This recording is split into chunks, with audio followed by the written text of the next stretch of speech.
नमामि धन्वन्तरिमादिदेवम्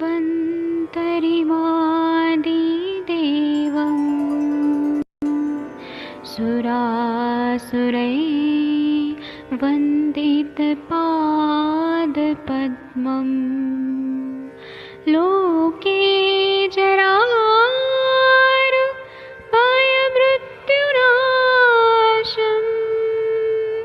दातारमीशं विविधौषधीनां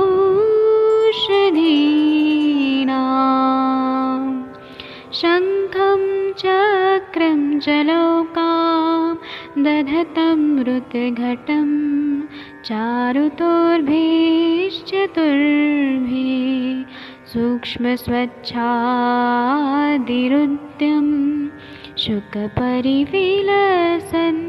मौलिमम्भोजनेत्रं कालाम्बोदोज्ज्वलाङ्गं कटितटविलसत् चारुपीताम्बराढ्यं वन्दे धन्वन्तरिन्तं निखिलगदमिव प्रौढदावाग्निनीलम्।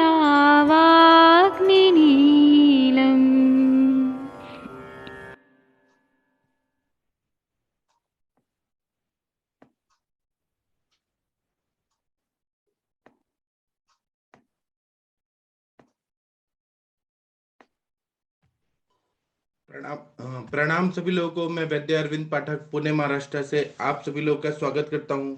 माधव निदान का जो क्लास है यह एक अलग ही क्लास है जो पूरे भारत में कहीं पर भी आयुर्वेद के बारे में ऐसा चर्चा नहीं होता है जिसमें पूरे भारत के लोग सुबह सुबह प्रातः काल में ब्रह्म मुहूर्त में आके चर्चा करते हों।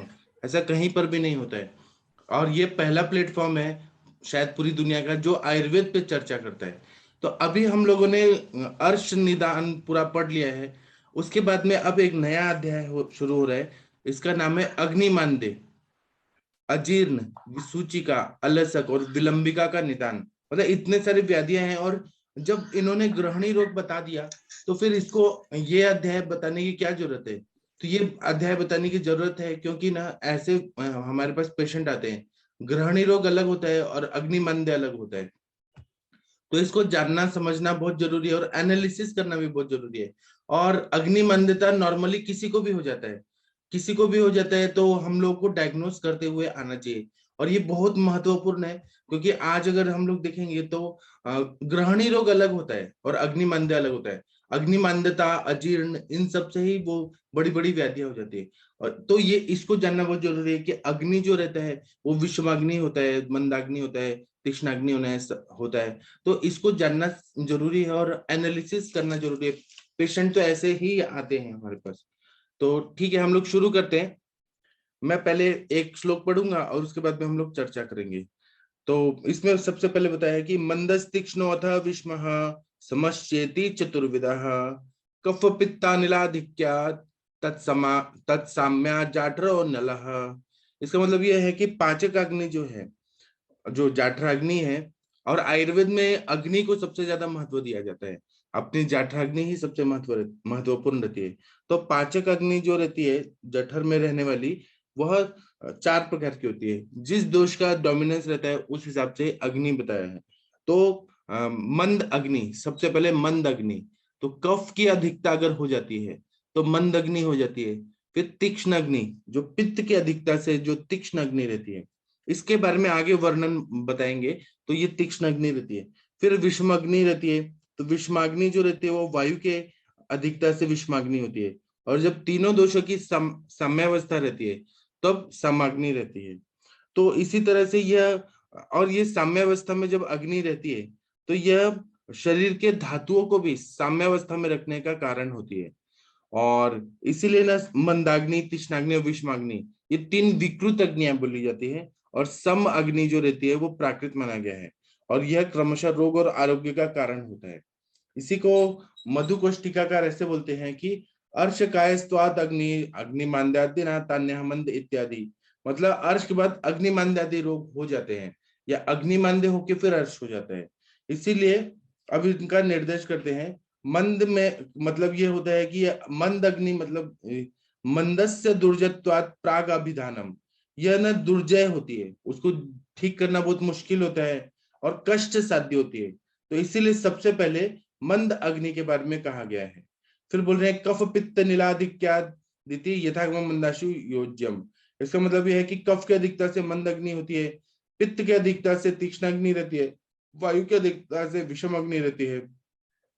इस प्रकार की योजना कर लेनी चाहिए।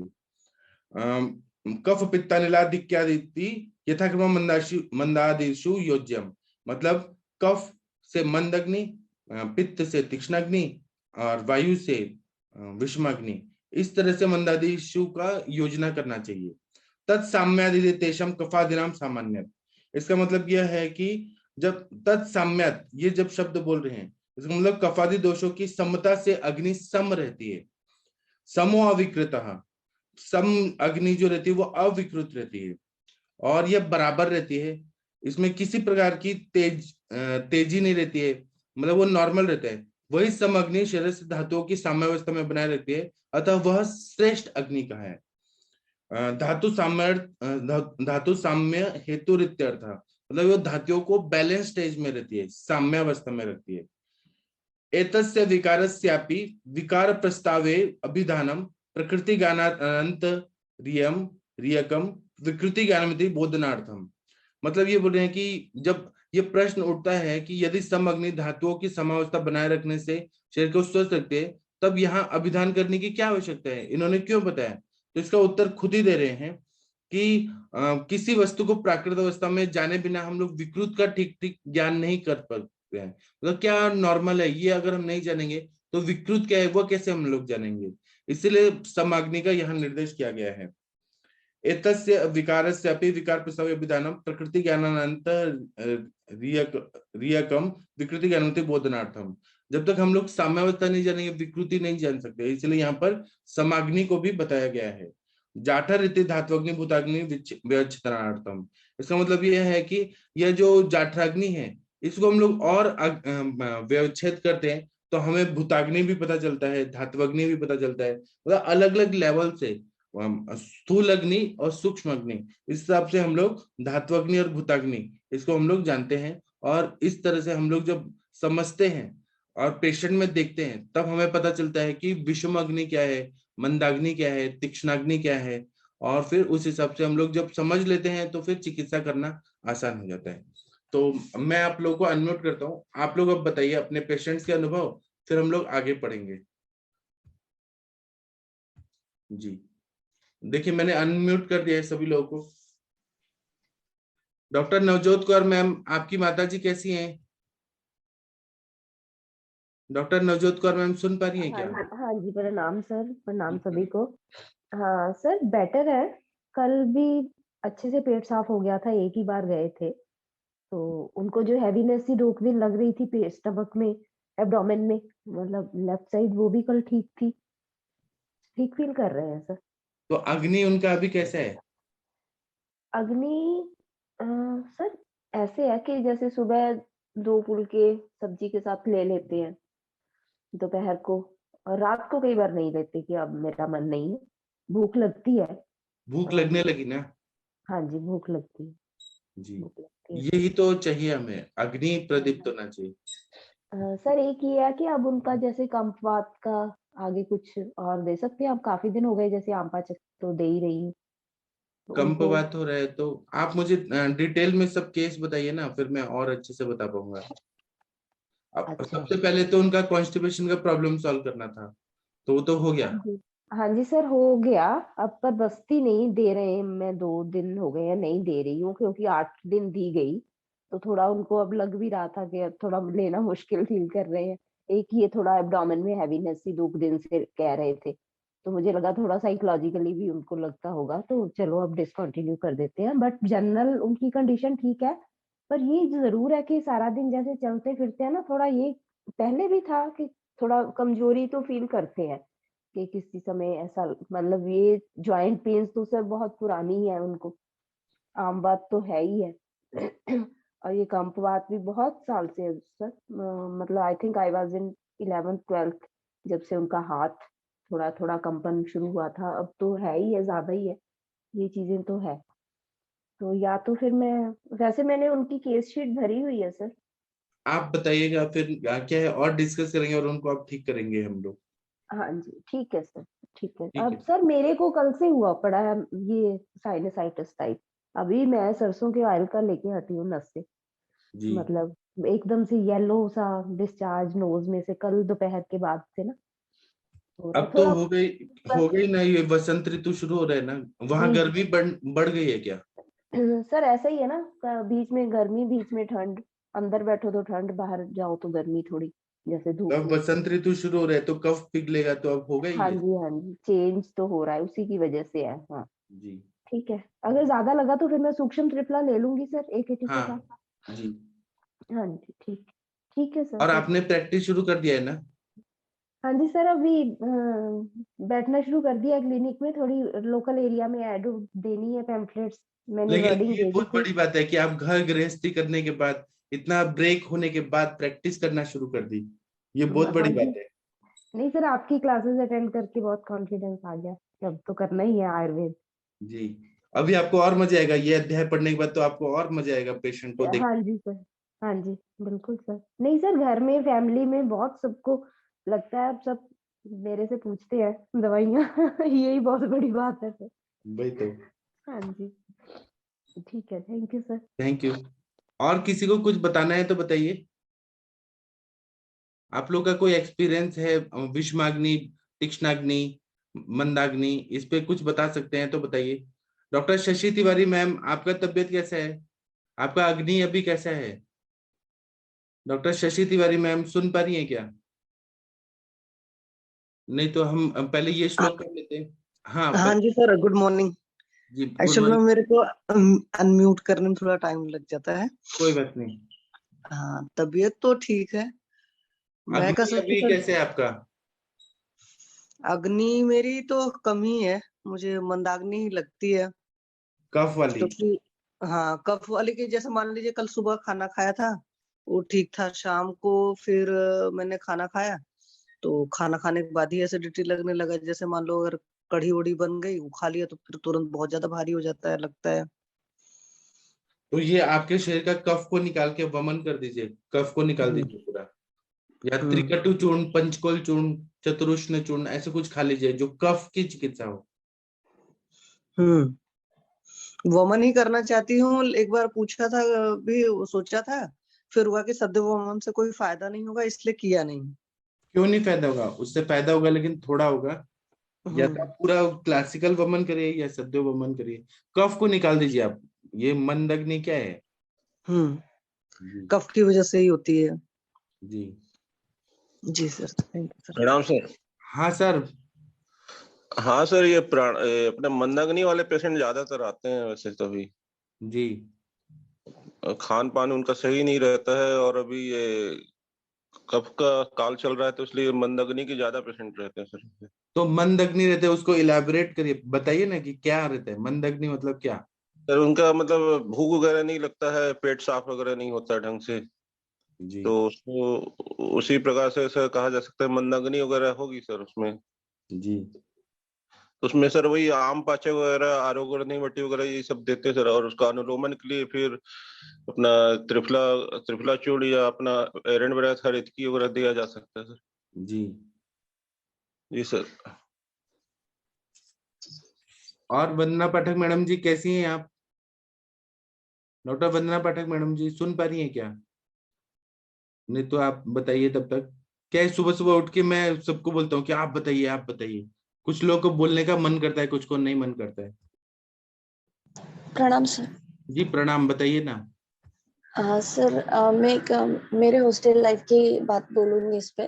जैसे हम्म। कि हम लोग बहुत सारे फ्रेंड्स साथ में रहते थे, तो हर एक की मतलब प्रकृति, मैं तो प्रकृति के हिसाब से वो अग्नि जैसे बताया गया है ना, कि कफ वाला मंद है, पित्त वाला तीक्ष्ण है और वात वाला विषम है। ऐसे ही सर, कि जैसे एक ही टिफिन आ रहा था और एक ही हम खाना खा रहे थे, फिर भी जैसे मैं कफ प्रकृति हूँ, तो मुझे अगर मैंने सुबह उठने के बाद मुझे ऐसे बहुत एकदम भूख नहीं लगती है कभी भी। जैसे मैं जब तक भूख नहीं लगती तब तक खाती भी नहीं हूँ, पर हाँ ठीक है कि वो सुबह रोज की एक चाय पीना। पर मेरी एक जो फ्रेंड थी कि उसे हमेशा कंटिन्यू भूख लगती थी, जैसे वो तो हर 2 घंटे में 3 घंटे में आराम से खा लेती थी, और जो भी खाती थी ऐसा भी नहीं था कि एकदम से वेट गेन होता था उसका। उसका अग्नि तीक्ष्ण था और उसका पित्त वाला प्रकृति था। और मेरी दूसरी एक फ्रेंड थी, तो वो हमेशा उसको आज भूख लग रही है कल नहीं लगेगी, या फिर शाम को लग रही है तो सुबह नहीं लगेगी।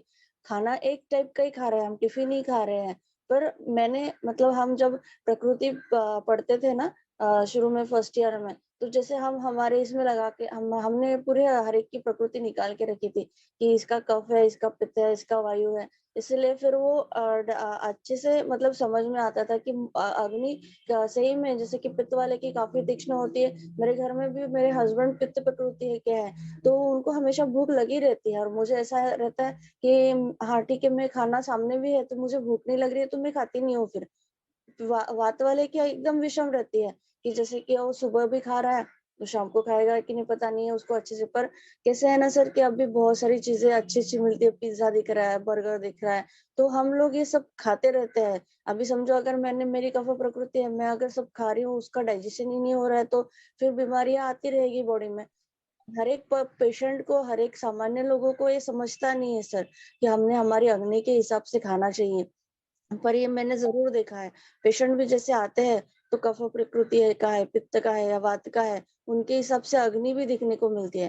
पर पेशेंट अगर बीमारी लेके आता है तो उसमें थोड़ा सा चेंजेस दिखता है।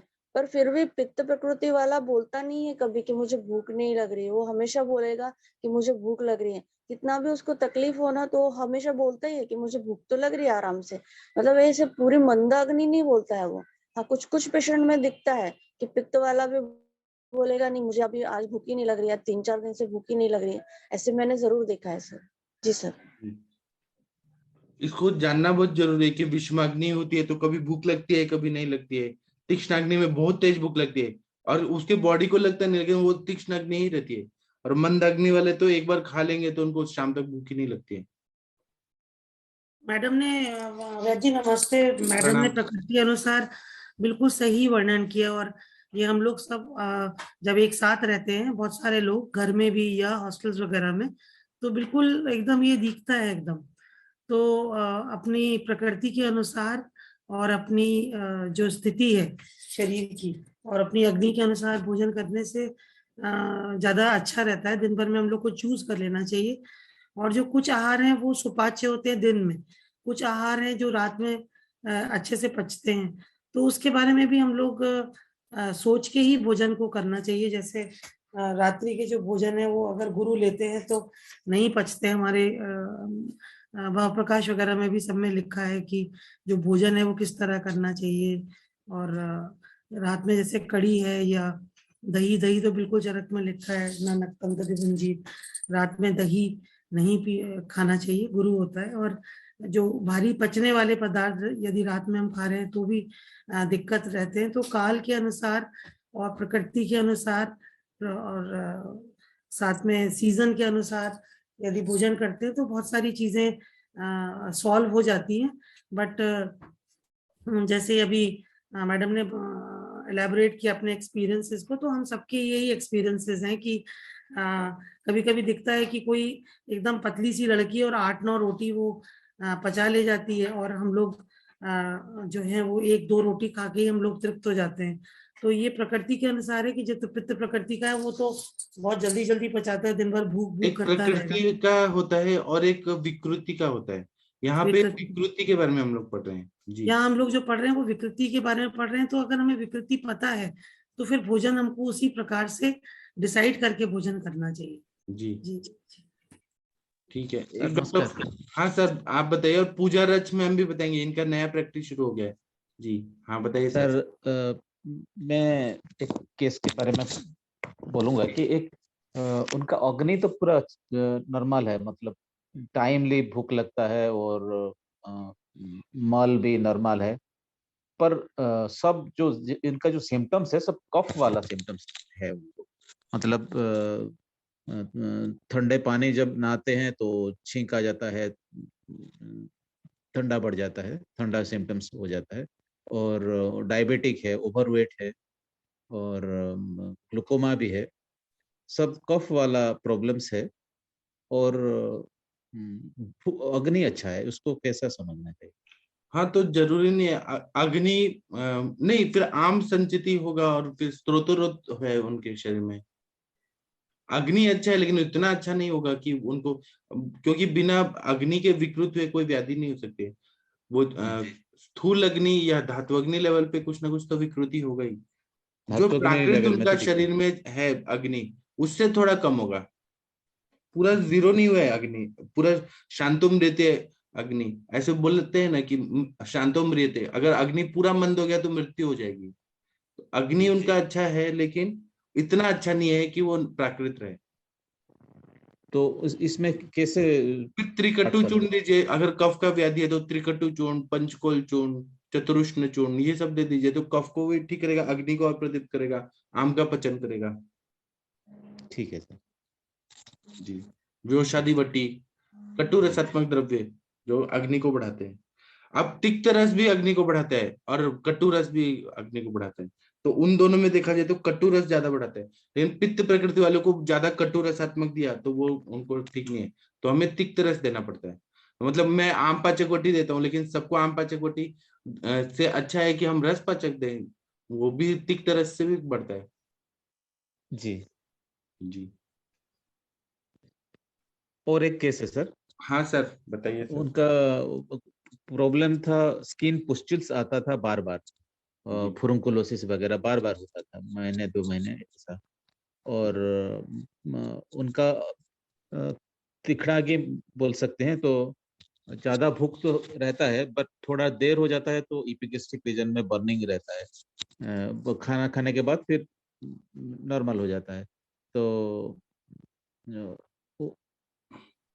वो, उसको फिर अग्नि को नहीं तो फिर आप ये देखिए कि वो सामपित्त के लक्षण है, अम्ल पित्त हो हाँ रहे हैं, तो उसमें हाँ तिक्त रसात्मक द्रव्य जैसे रस पाचक, रस पाचक ये दे सकते हैं, या फिर प्रवाल पंचामृत, कामदूधा, सुच्छेखर रस, प्रवाल पिष्टी, शंख भस्म, ऐसे द्रव्य दीजिए।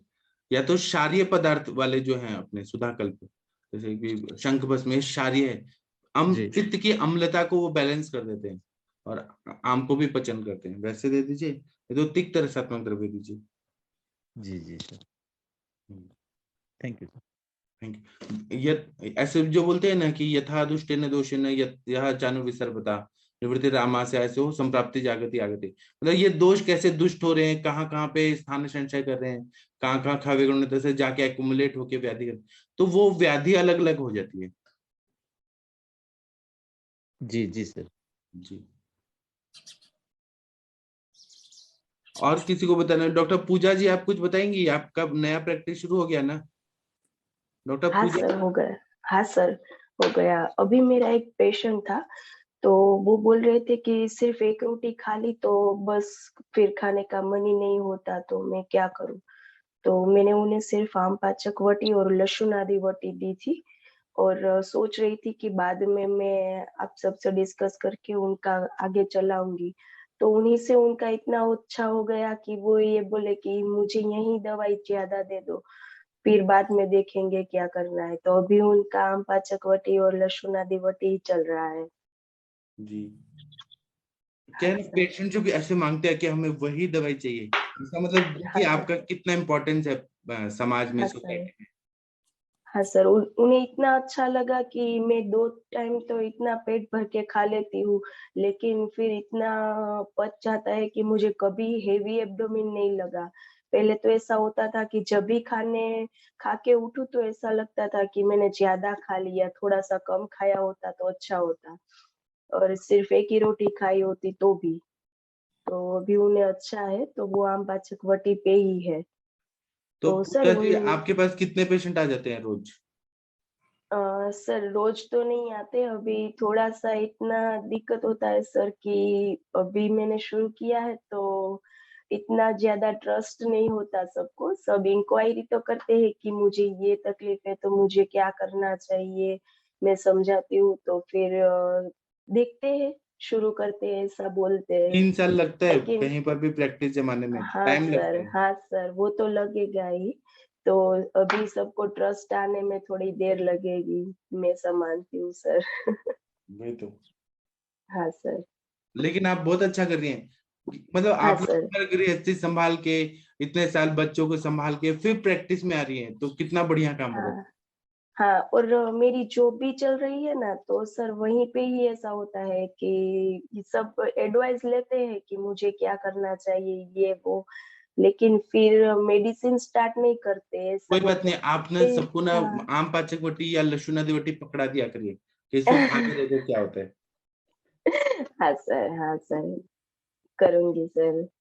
हाँ, आम पाचक थैंक वटी यू सर। देंगे ना तो अपने आप लोग आएंगे कि हमें वही गोली चाहिए।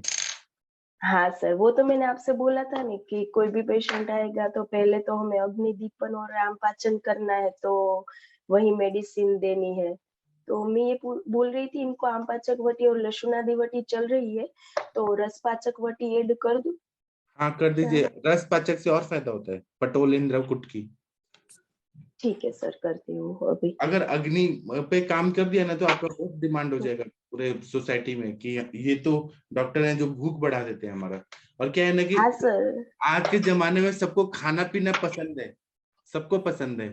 पसंद है, हाँ सर, वही है।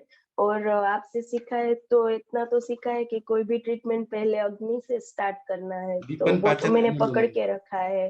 हाँ, दीपन पाचन और अनुलोमन ही करना है पहले, ये हम्म। तो मैंने पकड़ के रखा है सर। हम्म, आपसे सीख के। जी thank you sir. Thank you. एक डॉक्टर कन्वल देओल मैम आई है। कन्वल देओल मैम, आप अपना एक्सपीरियंस बताइए, आपके पास तो इतने पेशेंट आते हैं अभी। प्रणाम सर जी, जी, प्रणाम। प्रणाम। जी हाँ सर, पेशेंट वैसे अग्नि उनके लिए बहुत इम्पोर्टेंट है। जैसे उनको भूख अच्छी लगती है तो वो बार बार आते हैं, जी है ना। हाँ, तो मेरे पास काफी इस तरह के पेशेंट सर रहते हैं। स्टार्ट तो सर मैं भी इसी से करती हूँ, दीपन पाचन से स्टार्ट करती हूँ।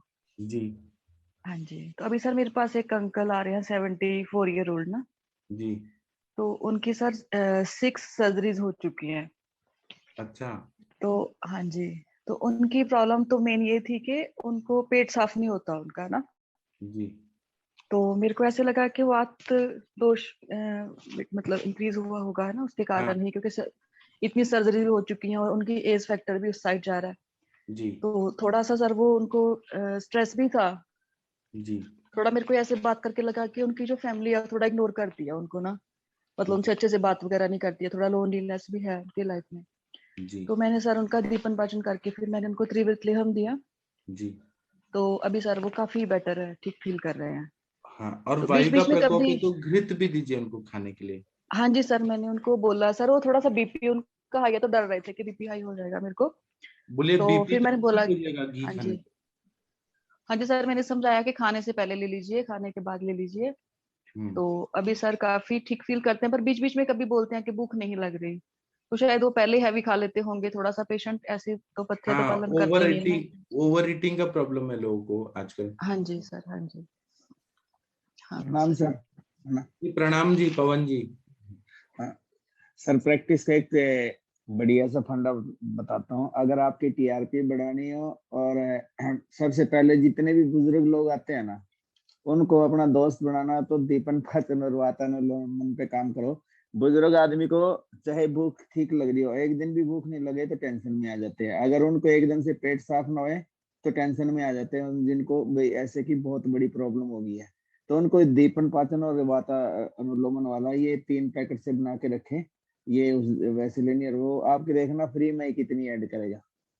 जी, किसी का पेट साफ हो गया ना तो वो बोलते हैं वाह। हाँ, बुजुर्ग बुजुर्ग लोगों को खासकर ये प्रॉब्लम रहती है सर। कुछ भी एक दिन का भी मौसम ना आए ना, वो स्ट्रेस में आ जाते हैं। एक टाइम भूख न लगे तो भी स्ट्रेस में आ जाते हैं वो। तो इस बात का बुजुर्ग लोगों की अग्नि और वातानुलोमन पे खास ध्यान दें, बुजुर्ग किसी क्या, भी प्रॉब्लम लेडीज को में। भी आप अगर एक बार खाने के लिए दे दीजिए तो वो बहुत खुश हो जाती हैं, वो पेशेंट आती हैं। जी, और किसी को कुछ बताना है? डॉक्टर मीनल गुप्ता मैम, आप कुछ बताइए अपना एक्सपीरियंस। आपके पास अग्निमंदता के पेशेंट आते हैं क्या? प्रणाम सर। जी प्रणाम। सर अग्निमान्यता का पेशेंट का है, जहाँ तक मेरा सोचना है कि सब रोगों की जड़ वहीं से शुरू होती है। स्टार्टिंग जो है यहीं से होती है। अगर आपका अग्नि सही चल रहा है तो आपको रोग होने की संभावना बहुत कम होती है। तो इस रोगों की स्टार्टिंग जो है वो वहीं से होती है, किसी भी रोग की। तो अगर आपकी अग्नि विषम है, तो जैसे कि इसमें लिखा ही है, 5 का अग्नि विषम होने पे मतलब वात का हमें अंदाज करना है कि कभी आप भूख लगती है और कभी भूख नहीं लगती है। तो ये विषम अग्नि के लक्षण हो जाते हैं। और तीक्ष्ण होने पे मतलब कि बहुत तेज भूख लगना, बियरेबल ना होना, तो ये सब कुछ तीक्ष्ण अग्नि और पित्तज के सिम्टम्स हो जाते हैं। तो इस तरह के पेशेंट्स काफी आते हैं, मंदाग्नि के भी आते हैं कि बिल्कुल भूख नहीं लगती है।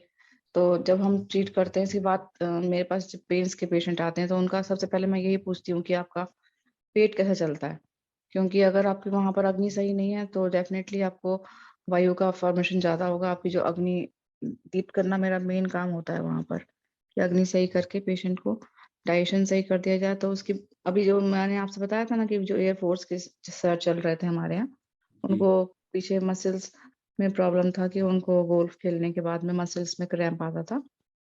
जी तो उनका मैंने हिस्ट्री पता किया था कि उनकी मदर के टाइम से उनकी मदर को भी बहुत ज्यादा एसिडिटी की प्रॉब्लम थी और उनकी भी सेम प्रॉब्लम थी। तो मैंने सर उनका सिर्फ गट ट्रीट करने के लिए ही मेडिसिन दी। मैंने उनको बैक के लिए सिर्फ एक त्रियोदशांग गुल ही डाला और कुछ नहीं डाला। और मैंने सिर्फ उनको उनकी अग्नि को सही करने के लिए दवाइयां दी। और सर 3 हफ्ते की दवाइयों के बाद, ये कल ही उनके पास फोन आया था मेरे पास कि मैम मैं बिल्कुल ठीक हूँ। उनको मैंने 1-2 बार बस्तियां दी थी, कुछ उनको अन्वासन और निरू का कुछ कॉम्बिनेशन दिया था, लेकिन उनको सिर्फ और सिर्फ गट ठीक करने से ही मसल स्प्रेन बिल्कुल ठीक हो गया।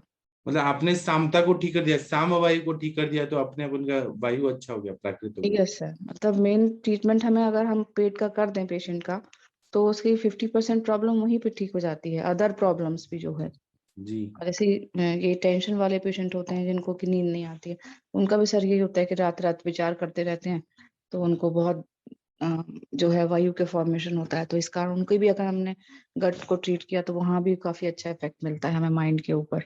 जी तो सर एक पेशेंट अभी मेरे पास कल आया, वो कहता है कि सर मैं जब से एमबी मतलब लास्ट 16 ईयर से वो सोया ही नहीं है रात को। अच्छा सो उसका ये कहना है कि जब से वो पढ़ाई कर रहा है तब से उसको रात को जगने की जो आदत हुई है। तो अब जी वो मैरिड है, वो मेरे पास आया था मेनली इनफर्टिलिटी के ट्रीटमेंट के लिए। 5 साल हो चुके हैं उसकी मैरिज को, तो लो स्पर्म काउंट के चक्कर में उसको फर्टिलिटी नहीं हो रही है, उनका मतलब बेबी नहीं हो रहा है। तो मैंने उसका हेतु निकालना शुरू किया, देखना शुरू किया क्या कारण है। एक तो सर वो गुटखा खाता है बहुत ज्यादा, दिन अच्छा भर में 15-20 गुटखे खाता है, पैकेट। जी और ड्रिंक करता है। तो ड्रिंक का जब मैंने हिस्ट्री निकाला तो बोले कि मैम मुझे नींद नहीं आती सालों से, अगर मुझे नींद नहीं आती तो फिर मैं ड्रिंक करता हूँ। जी तो उनका हेतु निकल के आया कि इसीलिए बात की कि उनको सालों से सोए नहीं है। जी तो इस तरह के पेशेंट भी आते हैं सर। अभी मैंने उसको वैसे तो जेटामांसी और सर्पगंधा उसका कॉम्बिनेशन शुरू किया है एक जी टैबलेट में, और मानस मित्र वटकम दिया है, एक जी ब्राह्मी वटी भी दिया है। सर उसमें और क्या कर सकते हैं इसके, कि वो सोते ही नहीं है, कह रहे हैं कि मैं। आप नस से दीजिए ना, शीरबला तेल का। हाँ सर, वो पंचकर्मा ट्रीटमेंट के लिए उसको पहले कन्वेंस करना पड़ेगा थोड़ा सा, जो वेल्ट्रोन मैंने उनको दे उनको दिया। पकड़ के बुला के और नाक में तेल डालना शुरू कर दीजिए, अपने आप हो जाएगा। हाँ सर, मैं चीरबला उनको दिया तो है घर के लिए, अगर वो कर पाते हैं तो बहुत अच्छी बात है, नहीं तो फिर नेक्स्ट वीक से उन्हें क्लिनिक पे बुला के ही डलवाऊंगी। हाँ तो ये 2 वर्क शुरू करें हैं। जी और सर एक पेशेंट चल रहा है जिसमें पैरों में जलन है, पर उसका रीजन उनकी एज करीब 52 है, मतलब भयंकर जलन है। वो कहते हैं कि मुझे हर 2 घंटे बाद अपने पैरों को ठंडे पानी से धोना पड़ता है, तब मैं 2 घंटे रह पाता हूँ, फिर 2 घंटे बाद मेरे पैर में जलन शुरू हो जाती है। और सर उसका रीजन एक तो कि वो काफी लंबी हिस्ट्री है कहने को, पुराने उनको बहुत पुराने टाइम से उनको सर शुगर लो रहता है। उनका ब्लड शुगर जो है, वो कहते हैं मैं दिन भर में करीब 200 ग्राम बूरा खाता हूँ। बूरा सर वो जो होता है चीनी हाँ का। मालूम है हाँ। हाँ सर, वो 200 ग्राम बूरा खाता हूँ, और तब मैं सर अपना ब्लड शुगर नॉर्मल रख पाता हूँ। और सर उनको सोडियम की और सोडियम भी डेफिशिएंसी है, तो वो नमक भी बहुत खाते हैं। ये टाटा तो का नमक गलत शुरू है, किया था सर। ये हाँ तो सर। गलत है ऐसे। आप उनका वमन करा दीजिए ना, शरीर का शुद्धि करा दीजिए पूरा। अच्छा सर, वमन और वमन सबसे पहले सर। वमन अभी सीजन शुरू हो गया ना, तो वमन करा दीजिए, हाँ सब हो जाएगा। सर, अभी उसका एक नर्व कंप्रेशन पे है वर्क। नर्व कंप्रेशन जो है उसका L4 L5 पे काफी कंप्रेस्ड है उनका। तो अभी तो सर स्नेहन स्वेदन और कटिवस्ती शुरू किया था। जी इसमें वमन इंडिकेटेड है सर, पहले वमन लूम्स में।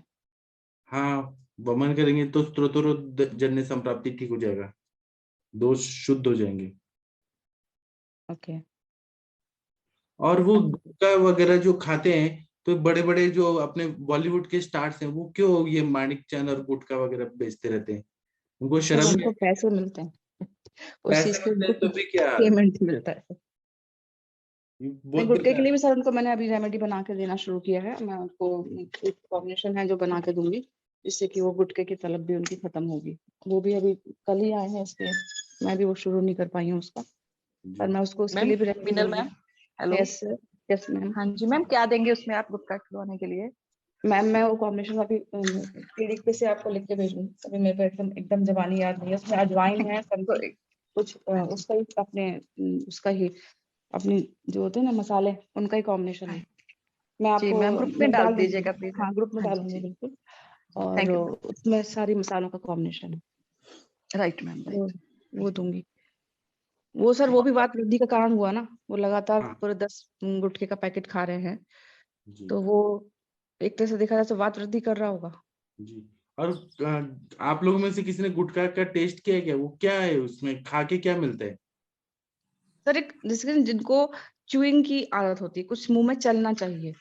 पहले तो ये था कि उनका मुंह में कुछ चलते रहना चाहिए, तो तो वो मुंह दुखता नहीं है क्या, चबाते रहो कुछ खाते रहो तो? सर ये तो खाने वाले बता सकते हैं, पर एक वो एंजाइटी का ही फैक्टर है सर। जिनको एंजाइटी रहती है, काम का स्ट्रेस रहता है, तो वो उसको चबा के उनको एक स्ट्रेस रिलीविंग सा होता है, तो इसलिए सर वो लोग उसको च्यू करते रहते हैं। तो इसीलिए जो हमारा कॉम्बिनेशन मैं दूंगी उसमें भी कुछ, अगर आप च्यू करने के लिए थोड़ा सा नारियल का गोला ना, थोड़ा सा अजवाइन और कुछ तो 3-4 चीजें हैं उसमें, वो डाल के हम बना के देते हैं, तो पेशेंट को च्यू करने के लिए समथिंग मिलता है, तो वो उसको अपनी इस हैबिट से बाहर निकल सकता है। जी मैम इसके पीछे ना बहुत बड़ी पैथोफिजियोलॉजी है। अगर ऐसे च्यूइंग का ही प्रोसेस होता तो छोड़ने के बाद विड्रॉल सिम्टम नहीं आते ना। जैसे निकोटिन एडिक्शन का जो पेशेंट होता है, 2 दिन भी बंद कर देना, उसको घबराहट, बेचैनी, स्वेटिंग और नींद नहीं आना, हाइपर हो जाता है पेशेंट। उसमें कुछ तो है जो बॉडी को हाँ सर, वो जो मतलब निकोटिन निकल रहा है रिसेप्टर उसका को इफेक्ट तोड़ता, होता है ना हाँ माइंड के ऊपर अपने, रिसेप्टर, हाँ रिसेप्टर पे काम करता है। तो वो तो आप इसलिए। क्रॉनिक, हाँ क्रॉनिक स्मोकर पेशेंट है, 2 दिन बंद करा के देखना, तीसरे दिन विड्रॉल में आ जाएगा। हाँ सर, आपका वो मेडिसिन वही मंगवाया है मैंने, गोटेक्स वो करके जो बहुत आपने अच्छा बताया। मैम, बहुत अच्छा। मैं वो आप सुपर मेडिसिन है। हाँ, क्योंकि वो आपने बताया था, तो अब मुझे पर गुटके वाला कॉम्बिनेशन तो था, लेकिन मेरे पास ये स्मोकिंग के लिए कुछ नहीं था, तो मैंने वो अभी ट्राई करने सोच के उसको 10 मैं उस पर कुछ लिखा है 15 ड्रॉप्स इन 1 शॉट, 15 बूंद एक बार में देनी जी है। मैम, जो ज्यादा क्रॉनिक स्मोकर है, जो हैवी है, 2-2 3-3 पैकेट पीते हैं, उनको ज्यादा दे दो, कम वाले को कम दे दो। तो उसको बिफोर फूड ही देना होगा ना, खाने से दूर रख के, मतलब खाने के आसपास नहीं देना होगा, बिफोर या आफ्टर फूड 1 आवर का गैप लेकर। कहते हैं मैम बिफोर फूड देना, पर लोग ऐसे ही ले जाते हैं और वो कहते हैं रिजल्ट मिलता है। ओके। वैसे हाँ, पॉकेट में रखते हैं वो तो। कई लोगों को जो मेरा जो क्लोज वाचिंग से पूछे तो ध्यान से पूछे कब लिया था, कितने टाइम लिया था, ऐसे ही बोलते हैं मोस्टली। लोग सर पॉकेट में होता है, पानी जब पीते तो डाल के ले लेते हैं, बस ठीक लग रहा है और क्राविंग बिल्कुल खत्म हो गई है, बिल्कुल भी मन नहीं करता। ओके। और 2 बार से ज्यादा देने में कोई हार्म, मतलब दिन में अगर वो 2 बार ले रहा है तो उससे ज्यादा देना मैंने या? तो मैंने तो किसी ने आज तक बोला नहीं मुझे ये हो गया, आज तक नहीं बोला। फ्रिक्वेंटली देता हूँ मैं। इधर इधर के लोग स्मोकिंग ज्यादा करते हैं, गुटखे वुटके तो कम ही खाते हैं, पर स्मोकिंग ज्यादा करते हैं, हुक्का ज्यादा पीते हैं। ओके ठीक है, देखिए इसका रिजल्ट वैसे आता है, बताऊंगी आप लोगों को। गोटेक्स है वो दवाई, कोई पूछ रहा था, किसी हाँ जी, डॉक्टर ने लिखा था गो अभी, गोटॉक्स। गोटॉक्स। बाकी उसमें मैं अलग अलग भी देता हूँ, उसमें एविना और सल्फर। सल्फर क्या रहता है, बॉडी का एनर्जी लेवल मेंटेन करके रखता है। जैसे वो ये कहते हैं ना, वो अभी आपने बताया, वो 200 ग्राम वो करके रखता है, मीठा हाँ, खाता है। मीठा हाँ खाते हैं। हाँ, वो एनर्जी लेवल तोड़ता है। तो सल्फर एक मेडिसिन आता है, वो एनर्जी बूस्टर है। उसमें आप एक बार ना, सर ने बोला जैसे 200 का शोधन तो करिए ही करिए, एक बार ट्राई करने में क्या जा रहा है। सल्फर एक मेडिसिन आता है। है तो ये आयुर्वेद का ही चीज सल्फर।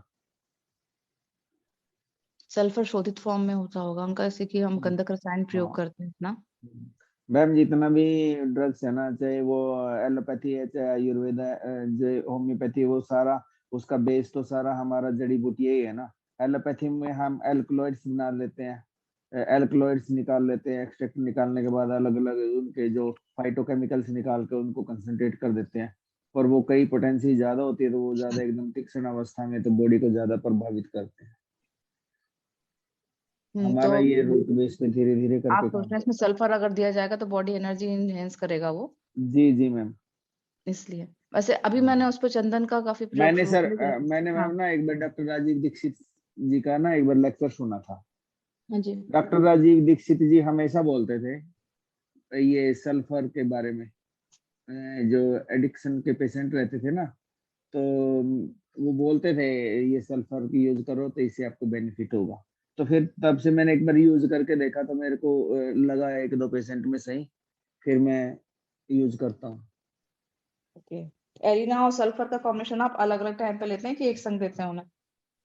मैम अवीना का जो रहता है, अवीना जो रहता है ना वो क्राविंग के लिए होता है। दो चीजें मैं ज्यादातर यूज करता हूँ। बोटॉक्स तो मतलब किसी को रेडीमेड देना हो तो एकदम ठा के पकड़ा दिया, तो उसमें मैं अवीना तो होता है क्राविंग के लिए, चाहे वो अल्कोहल की क्राविंग हो, कोई भी एडिक्शन की क्राविंग हो तो उसको अवीना देता हूँ। अवीना स्टाइबा रहता है वो। और ये सल्फर जो कहता है मेरा शरीर टूटे टूटे रहता है, थकावट सी लगती है, तो फिर उसको सल्फर ऐड कर देते हैं। जब बॉडी में सल्फर की कमी होती है ना मैम, क्राविंग तभी ज्यादा क्राविंग बढ़ती है। ओके, और ऐसे तो मैंने सर आप अनुभव भी किया। इसका कॉम्बिनेशन कैसे देते हैं आप? कॉम्बिनेशन दोनों को दो वो मिलता है मार्केट में, दोनों को 15 ml का, जैसे हमारा ड्रॉपर है नशे देने के लिए, ऐसा ड्रॉपर में डाल के दे दो और उनको बोलो 10-10 बूंद ले लो बस, पानी में डाल के। इकट्ठी भी ले सकते हैं, अलग अलग भी ले सकते हैं। कोई भी होम्योपैथिक का ही होता है ना, एक मेडिसिन लेने के बाद है ना 2 मिनट बाद दूसरी ले लो। अच्छा, यस। अरविंद सर, जैसे कि मैं आपको बता रही हूँ कि वो बर्निंग वाला पेशेंट है सर, उसको मैं चंदन की वो वस्तियां देना शुरू किया था सबसे पहले सर। अनवासन हाँ वस्ती दी थी मैंने उसे। जी इस वीक में उनको 2 अनवासन और 1 नीरू अभी दे चुकी हूँ। अभी आगे वो कंटिन्यू करेंगे। तो उनको अभी बस्तियां कॉम्बिनेशन शुरू किया क्योंकि उनको थोड़ा सा गट की प्रॉब्लम भी थी। तो जी मैंने उनको, और जो मैंने उनको संज्ञा, पैरों में नमनेस की प्रॉब्लम थी, तो सर संज्ञा स्थापन गण का काढ़ा बनवा के और उसमें चंदन ऐड करवा के उसकी मैंने निरुवस्ती दी थी सर। जी एम आई राइट? सही चल रही? हाँ, और बर्निंग हो रहे तो दाह प्रशमन गण भी दे सकते हैं ना। हाँ, दाह प्रशमन गण का सर, दाह प्रशमन गण का मैं ओरल इनटेक कराने की सोच रही हूँ। दाह प्रशमन गण मैंने प्रिपेयर करवाया है, तो जी वो उसका मैं उसको ओरली उसका वो बना के देने की सोच रही हूँ। पर काढ़ा बना के दूं या फिर उसका घन सत्व तो सर टाइम लग जाएगा, तो काढ़ा ही बना के अभी काढ़ा पकड़ाऊंगी। बना के दीजिए, नहीं तो मेरे पास ना टैबलेट फॉर्म में आता है, मैं भेज दूंगा आपको चाहिए तो। दाह मैम प्रशमन गण। हाँ मैम, हाँ सर। जो लोग ना, मैं जैसे मोस्टली जैसे प्रैक्टिस एक्सपीरियंस से पता लगता है, जो लोग ना बोलते हैं ना बॉडी के अंदर ज्यादा बर्निंग हो रही है और पैरों में ज्यादा बर्निंग हो रही है, मैं जो उनका वैसे ना, मैं तो मिक्स प्रैक्टिस करता हूँ, तो लोगों का मैं यूरिक एसिड कराता हूँ तो मोस्टली लोगों में यूरिक एसिड बड़ा मिलता है। जिन लोगों में ज्यादा बर्निंग, उसको फिर मैं एसिड पित्त के साथ कोरिलेट करता हूँ और डाइजेशन के साथ कोरिलेट करके रखता हूँ।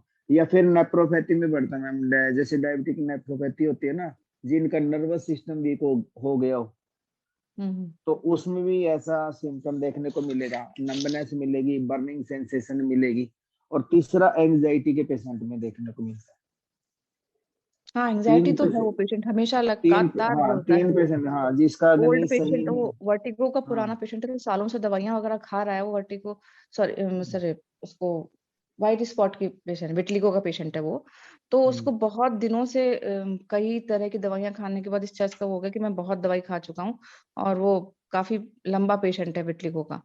तो उसके कारण उसने काफी समय से दवाई खाई है, पिछले 20 साल से दवाइयां ही खा रहा है वो। तो वो अब इस बात से भी काफी एंजाइटी उसमें रहता है, परेशानी में, कि मैं सालों से दवाइयां ही खा रहा हूँ। हो सकता है मैम वापसी का एक्सेस यूज किया होगा। वापसी एक तीक्ष्ण द्रव्य है, गर्मी पैदा करता है बॉडी में, बर्निंग पैदा करता है। हो सकता है ओवर यूज वापसी का भी किया हो, ठीक है ना। आप उसका भी विचार करके आप थोड़ा सा अपनी कर सकते हो। बाकी तो यहाँ आयुर्वेद के सुपर डुपर चिकित्सक बैठे, मैं तो अभी सीखने लगा हूँ। मीनल मैम प्रणाम। हाँ, प्रणाम प्रणाम। यहाँ पे आप रक्त मोक्षण करिए ना गुल्फ संधि से, जो बर्निंग हो रही है उनके दोनों पैरों में, तो आप यहाँ पे रक्त मोक्षण भी कर सकती हैं। हाँ सर, उसके लिए तैयार करना है बस पेशेंट को। पहले फर्स्ट वीक तो अभी कन्वेंस ही कर रही थी, इस बात के लिए वो रक्त मोक्षण वो फर्स्ट वीक में फर्स्ट शॉट में तैयार नहीं होते पेशेंट। तो अभी 1 वीक हुआ है, तो उसने स्नेहन से दोनों बस्तियां देके कुछ उसको गट क्लीन करके उसको रिलैक्स किया है। अब मैं नेक्स्ट वीक में अपने प्लान कर रही हूँ कि क्या क्या उसको ट्रीटमेंट्स ऐड करने हैं। रक्त मोक्षण जरूर करिए, उसमें तो उनको तुरंत आराम होगा। और जैसे विटिलिगो का स्टी है वो आप बता रही हो, है ना, और मतलब पित्तज की तरफ जा रहा है ये, वो है ना, तो पेन भी रहता है ना, आपने बताया।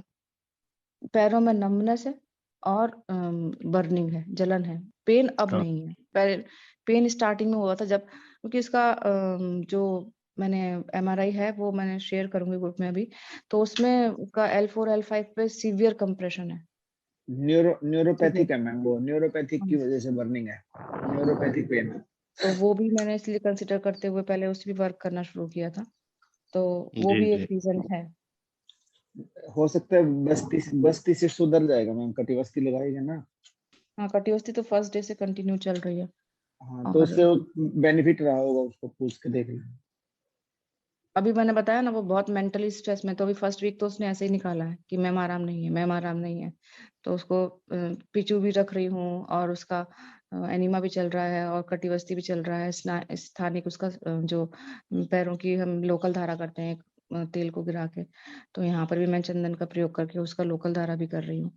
तो अभी तो फर्स्ट वीक तो कन्वेंस मतलब हुआ है। अभी उसने कल ही 3 वीक्स के लिए कन्वेंस होके उसने हाँ कहा है कि मैं 3 हफ्ते तक आऊंगा मैम। तो अब इसका आगे मुझे 3 वीक्स का और प्लान करना है कि मैं उसे क्या कह दूं। मनोवैस स्रोतस पे काम करो मैम, धारा दो उसको, हाँ, सिरोधारा। धारा भी प्लान, वही तो सब पर वो सभी कुछ पेशेंट को एक बार वो होना होता है कि हाँ मैम सही कर रहे हैं, चल रहे हैं, तो वो इसलिए अब वो 3 वीक के लिए एग्री हो गया है। तो मैं उसको नेक्स्ट 3 वीक के लिए ट्रीटमेंट प्लान करूंगी। बेसिकली पहले ना उसको मनोवैस स्रोतस पे काम करो, माइंड उसका स्टेबल करो, फिर धीरे धीरे करके अपनी जो चिकित्सा है वो यस। अब बाकी पाठक सर आप बताओ क्या कहेंगे। मिनल मैम बोलती है ना, तो बहुत सारे ऐसे वर्ड बोलते हैं, गट क्लीन किया, आप कोष्ठ शुद्धि किया, ऐसे बोलिए ना। हाँ सर, कोष्ठ शुद्धि सर एक बिल्कुल। अलग चीज होता है, गट सर क्लीन। मेरे को भी हाँ माफ सर, कर देना, मैं भी ऐसे ही बोलता हूँ, सर मैं भी वो हम धीरे लोगों धीरे की सीख रहा आदत हूँ। पड़ गई है और थोड़ा सा, आपने कहा ये एनीमा देते हैं, एनीमा क्या होता है? आप बोले सर पेशेंट को ऐसे ही समझाना पड़ता है। यहाँ पर सर बस्ती बदलते हैं, उनको समझ में नहीं आता। जब पेशेंट को आप जैसे उनको समझाते आदत हैं डालिए, बस्ती बोलिए, बस्ती। हाँ, तो सर उसको बाद में बोलती हूँ कि हमारा ये एनीमा वो नहीं होगा। हम नेचुरोपैथी में एनीमा लेकर आए मैम, हमने सालों साल एनीमा ले लिया। मैंने कहा ये एनीमा नहीं है, ये route of drug of administration है। हम अपनी दवाइयों को आपके अंदर डालने के लिए, अपनी जो ड्रग्स को वहां से वर्क करने के लिए वहां से भेजते हैं। ये हम सिर्फ आपका पेट नहीं साफ कर रहे हैं। उनको तो समझाती हूँ सर, बस्ती होती है, क्यों होती है बस्ती वो भी बताती हूँ, बट वो एक आदत पड़ गई है इसलिए निकल जाता है, सॉरी। अदरवाइज पेशेंट्स को बताती हूँ कि वस्ती है और उसमें हम सिर्फ मिट्टी और पानी इसकी, जैसे वो लोग करते हैं कि नींबू का दे दिया या फिर नीम का दे दिया, उसका हम एनीमा नहीं देते हैं। वस्ती में हम लोग किस तरह के काढ़े बनाते हैं, हर पेशेंट के अकॉर्डिंग अलग काढ़े बनते हैं और उसके अकॉर्डिंग अलग ऑयल यूज होते हैं, वो सब समझाना पड़ता है सर हमको। जी। हमारे यहाँ तो कोई पंचकर्मा को जानते ही नहीं, पंचकर्मा क्या, और बस्ती का आप तो सिखाएंगे ना, आप किस लिए हैं सर? सिखाने लगे हैं ना सर अभी, भाई तो नहीं सर, अभी बताने पंचकर्मा का लगे हैं। बहुत अच्छा इफेक्ट आता है। अगर आप उसको, ज्यादातर क्रॉनिक ही आते हैं अपने पास पेशेंट का आना ही तब होता है। मेरे पास तो मैं खासकर जब 10-15 साल की हिस्ट्री बन जाती है कहीं ना कहीं से, उसके बाद ही पेशेंट पहुंचते हैं। तो इसलिए कि फिर वो ढूंढते हुए कि पंचकर्मा कराना है मैम, फिर उनको कहते हैं 1 हफ्ते में मैम पंचकर्मा कर दीजिए। मैंने कहा सर 1 हफ्ते में पंचकर्मा नहीं हो सकता है, एक ही कर्म कम से कम 7 दिन 8 दिन लेके जाएगा। तो उन्हें समझाना बड़ा मुश्किल होता है। वो कहते हैं, फोन आते हैं कि सर 1 हफ्ते में हमारा सारा पंचकर्मा कर दीजिए आप। तो शुक्र है मैं एक हफ्ते में बोल दिया, कहीं लोग तो कहेंगे छुट्टी वाले दिन कर दो, संडे की छुट्टी है उसी दिन कर दो सब कुछ। नहीं, पंचकर्मा मिनल मैम ये जो कॉन्सेप्ट लेके आए ना, ये 10 दिन में हमारा पंच कम कर दो, हफ्ते भर में कर दो, 12 दिन में कर दो, ये हमें ऐसा लगता है जो केरल में ये जाते हैं कभी, और वहाँ हाँ पता नहीं वो उन्होंने ये पता नहीं 10 दिन में ये पंचकर्म कैसे कर देते हैं। मतलब बड़ा आश्चर्य होता है कि उन्हें साहब वमन नहीं भी सर, करा मैं दिया, तो वस्ती भी बिल्कुल दे दी। तो मैंने कहा नहीं, भैया मैं तो हमारे ये यहाँ ऐसा वाली नहीं बोल होता। के रखती हूँ कि एक एक कर्म के लिए मुझे एक हफ्ता आपको देना पड़ेगा, कम से कम एक हफ्ता। आप एक हफ्ता 10 दिन आप मुझे एक कर्म के लिए देंगे, तब मैं आपका एक कर्म कर पाऊंगी। कोई भी चीज को प्रॉपर ही रहती हूँ, ज्यादातर मैं क्लासिकली वमन क्लासिकली विरेचन कराती हूँ, तो इसलिए मैं हर कर्म के लिए पूरा एक हफ्ता लेके चलती हूँ अपने हाथ में। और 14 बस्तियां कम से कम, 16 तो नहीं, उनको एक हफ्ता बोलती हूँ तो 16 बस्तियों का नहीं, 14 बस्तियों का बोल के चलती हूँ कि मैं आपको 14 बस्ती दूंगी कम से कम, तभी आपका ये जो एक भी दोष है वो ठीक हो पाएगा। नहीं, इसके पहले रिजल्ट आएगी नहीं। जैसे आपने कहा कि हमारे इतने क्रॉनिक पेशेंट आते हैं, 10-10 साल की हिस्ट्री लेके पेशेंट आ रहा है, तो 10 दिन में तो कुछ नहीं होने वाला आपको। मतलब 15 दिन आप सही, 15 दिन, 20 दिन, 21 दिन, 1 महीने में ही ऐसे पेशेंट को रिजल्ट मिलते हैं। और मैंने एक चीज और देखी है, पेशेंट इतनी स्टडी करके आता है आपके पास, यदि पंचकर्म कराने भी आपके पास आ रहा है तो वो ऑनलाइन सर्च करेगा, गूगल सर्च करेगा, यहाँ वहां से पता करेगा, और फिर यहाँ अपने आते हैं। और फिर वो आधी अधूरी जानकारी रहती है, और फिर वो साहब कहते हैं कि साहब आप तो हमारा पूरा काम कर दो, आप 10 दिन में हमें वमन भी करा दो, विरेचन भी करा दो, वस्ती भी दे दो। तो वो चीज संभव नहीं हो पाती है। बिल्कुल, ये चीजें बहुत फेस करनी पड़ती है हम लोगों को, क्योंकि पेशेंट आधी नॉलेज के संग जब आता है तो वो ज्यादा डेंजरस होता है। मैं भी मैम यही बोलता हूँ, ये जो गूगल है ना, ये गूगल पढ़ के अगर कोई डॉक्टर बनता तो पूरी दुनिया में फिर डॉक्टर की जरूरत ही नहीं होती, ऐसे कोर्स करने की जरूरत नहीं होती। ऐसे लोग जो बोलते हैं ना, मैं समझ जाता हूँ, ये गूगल मैं पूछ लेता हूँ, मैं गूगल करके आया ना, तभी ऐसा नहीं, हो बस रहा है। जैसे कि अब वो सिंगल ड्रग खा रहे हैं, किसी को अगर पेन की प्रॉब्लम है, उसने पढ़ लिया कि हाँ भाई योगराज बिल्कुल फायदा करता है, अरे मैम हमने योगराज तो हमने, मैम हम लिखूंगी योगराज, तो पहले बोलेगा मैम ये तो हमने सालों खा लिया। मैम उनको समझाना पड़ता है कि आपने सिर्फ एक योगराज खा लिया, उससे थोड़ा संप्राप्ति ठीक हो गई आपकी, क्योंकि उनको लगता है कि हमने योगराज तो बहुत सालों खा लिया, उसका इफेक्ट नहीं हुआ, तो मैम भी योगराज ही दे रही हैं। कि मैं उसके संग जो words- हाँ, इसमें तो आपको है ना अपनी ट्रिक से उसको पता नहीं चले ऐसे ही लिखना है, नहीं तो पेशेंट को दवा भी नहीं असर करती। ऐसा पेशेंट को लगता है ना कहीं हम यही खा रहे हैं तो खोल खोल के देना चाहिए, के नाम ही बंद लिखना। पैकेट कभी मत दो, बंद पैकेट मत दो कभी। अगर इतना इजी होता तो माधव निदान की क्लास इतना 1-1 घंटा सुबह करना पड़ता क्या? इतना easy? सर एक एक संप्राप्ति पे पहुंचने के लिए एक एक पेशेंट के अंदर सर बिल्कुल क्लास heal करने के बाद भी ऐसा लगता है जैसे कि हमें तो कुछ आता ही नहीं है। सर कल मेरे पास एक पेशेंट आया था, बोलता मैं आयुर्वेद शास्त्र संग्रह पढ़ता हूँ, ऐसा ऐसा बोलता है। बिल्कुल। तो ये अब दवाई वो हो खाती गया। हूँ, आदि वाटी मेरे पे काम नहीं करती है, ये नहीं काम करता है, ऐसा सब बता रहा था। जी। और बहुत सारे तो आयुष दर्पण का सब लोग सुन रहे हैं, और मेरे को फोन आते हैं ना कि हम आपका लेक्चर सुन के ये दवाई खा लिए, वो दवाई खा लिए। मैं सर बोला वो सबसे ऐसे ज्यादा दवाई मत डेंजरस खाओ। काम है, बहुत ज्यादा ही प्रॉब्लम वाला चीज है वो। अगर पेशेंटों ने ये वर्क शुरू कर दिया मैं तो उनको सर डायरेक्ट बोलता हूँ कि मैं वैद्य लोगों को पढ़ा रहा हूँ, आप लोगों को ये, आप उसको समझ रहे हैं लेकिन ये गलत है, मैं वैद्य लोगों को सिखा रहा हूँ। और सर आपको आपको भी ऐसा बोलना चाहिए कि आपके आसपास जो भी कोई वैद्य है उसका वहां जाके फिर चेक कराओ, फिर दवा। मैं वही बोलता हूँ कि प्रकृति देखना चाहिए, फिर विकृति देख के, स्त्रोतस देख के, अग्नि देख के तब दवाई खाना चाहिए। हाँ, सभी के लिए नहीं है। मैं वैद्य लोग के लिए पढ़ाता हूँ, दूसरे लोग देख रहे हैं वो उनकी गलती है। हाँ सर। जी, अभी हम थोड़ा सर ब्रेक थोड़ा सा हाँ आप सर लेते हैं सर, ये अग्नि का थोड़ा सा एक बार और थोड़ा सा एक्सप्लेन करेंगे सर, ये विस्मांग को हम बिल्कुल कैसे लक्षण मतलब हमारे पास आएंगे? अग्नि एक तो में ये कभी भूख लगती है, तेज भूख लगती है, कभी हाँ नहीं लगती है। यस, और तीक्ष्णाग्नि में हमेशा ही तेज भूख लगती है। हाँ, और वो कितना भी खाते हैं तो बॉडी को नहीं लगता। Okay sir. जी, बहुत इंटरेस्टिंग है ये असली में, ऐसे हाँ सर, पेशेंट अग्नि का रोज कॉन्सेप्ट तो देखिए। सबसे ज्यादा बेसिक है। तो फिर उस कंडीशन में क्या करना चाहिए सर? उनकी अग्नि मंद कर देनी चाहिए, जिनको जो भी तीक्ष्ण अग्नि जो रहती है खाने पीने के बाद, जैसे नहीं, भस्म टाइप का रोग हो जाता है अगर ये तो बहुत उसमें ज्यादा बढ़ जाते हैं तब भस्मकाग्नि है, तब उसमें मंद करना पड़ता है। और नॉर्मली तो अगर तीक्ष्ण अग्नि है तो हम घृत पान देते हैं ना, ये महातिक्ता घृत, दाढ़ीमादी घृत, कटुकादि घृत, किरातिक्तादि घृत। और सर विस्माग्नि का बेसिक क्या होना चाहिए? विस्माग्नि का बेसिक ड्रग्स क्या होना चाहिए? इस अग्नि में बात का शमन, घृत पान कराना है हमें, जैसे शतावरी घृत, फिर दाढ़ीमादी घृत, ऐसे घृत पान करा दिया तो अग्नि को वो अच्छा कर देता है, वायु का भी शमन कर देता है। नॉर्मल खाने में घी देना है उनको। जी इसमें पित्त जो पित्त शामक चिकित्सा भी कर सकते हैं इसमें सर। अगर पित्त मतलब अग्नि ज्यादा है तो आप उसमें थोड़ा पित्त शामक चिकित्सा भी दे सकते वही हैं। ना, रस पाचक तिक्त रसात्मक द्रव्य। जी। और अगर मंद अग्नि है तो अगर मंद अग्नि जब भी होगी तो आम की उत्पत्ति बहुत ज्यादा होगी, और जो कि सारी बीमारी की जड़ है। और आम, अब आप कैसे पहचानेंगे कि ये आम की उत्पत्ति हो रही है? तो जब पेशेंट, आप पूछें उनसे कि जब आप मल त्यागने जाते हैं तो आपको मल कैसा होता है, तो वो स्फटिक मल, चिकना, चिपचिपा, सेमी सॉलिड, पॉट पे चिपकने वाला मल, ऐसी हिस्ट्री देगा आपको। तो ये भी एक मंद अग्नि होने का सूचक होता है, क्योंकि एक नॉर्मल मल की जो डेफिनेशन आयुर्वेद में बताई है, जैसे बनाना शेप का, जैसे केले का जो शेप होता है, केले का जो छिलका उतारो तो जैसा शेप होता है वैसा मल एक बार में पूरा आना चाहिए, और 70% लोगों को ऐसा मल नहीं आता है। तो ये भी एक सूचक है आम आम का आम बनने का, और आम बनने का कारण है आपकी मंदग्नि। जी। यस। स्टिटोरिया होता है, स्टिटोरिया मतलब उसको साउंड के साथ मोशन भी आता है, बिखरा बिखरा। वो ग्रहणी में रहता है सर। जी ठीक है, हम थोड़ा ब्रेक ले लेते हैं 5 मिनट का, फिर मिलेंगे। Okay sir. ठीक है, प्रणाम सभी लोगों को।